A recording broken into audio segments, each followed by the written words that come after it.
Pero napanalo na po natin, hindi ba? Sabi nga, may kung ang coordinates po ang pag-uusapan, ang merong coordinates yung maritime zones po natin, nasa RA 9522.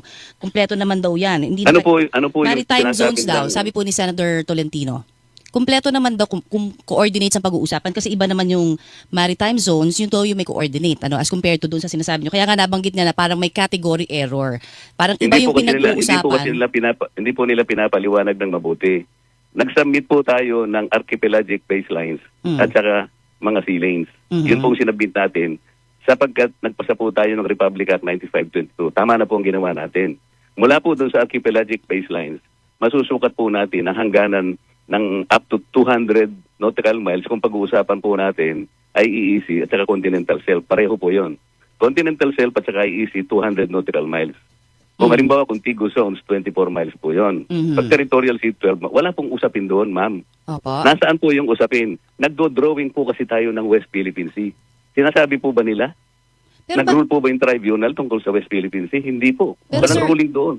Ito ho, with all due respect lang sir, no? Kasi may mga, sagutin na lang siguro ng diretsuhan sir, kasi may mga, ang interpretation kapag ganito pong parang nasasabi ninyo, nagiging parang divisive pa. Imbis na magkaisa ang Pilipino.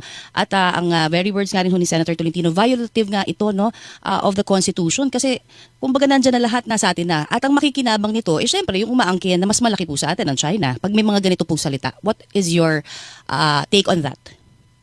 And wala naman po nga tayong pag-uusapan, kaya lang po tayo nahihirapan kasi po pinagagawa tayo ng West Philippine Sea. Hindi po ba nila maintindihan na hindi po natin may guguhit dahil nga po sa problema na lalabagin natin ng maraming artikulo ng UNCLOS? Bakit hindi po nila dinidiscuss sa inyo yon? Pwede lang po ba tayong mag-drawing ng ganun lang nang hindi po natin i-deposit? Basahin po nila yung Administrative Order 29. Yun po yung sinasabi niya eh. Sino po yung minanduhan na gumawa ng mapa? NAMRIA po at saka yung DFA. Okay. After 14 years, hindi po nila magawa. Kasi mahirap nga po eh.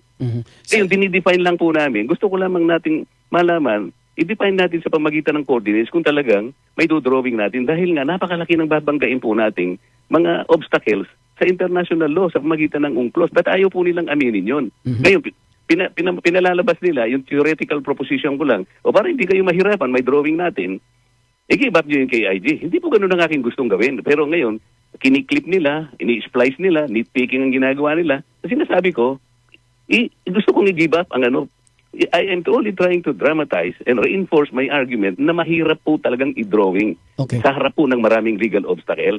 Yun lang ang punto doon. Senador, theoretical lang po sa akin, pero sinasabi nila ngayon. Pinahangilan pati mga kababayan natin sa KIG na ako traidor, ako'y ganito. Nasa naman po yung katwiran doon.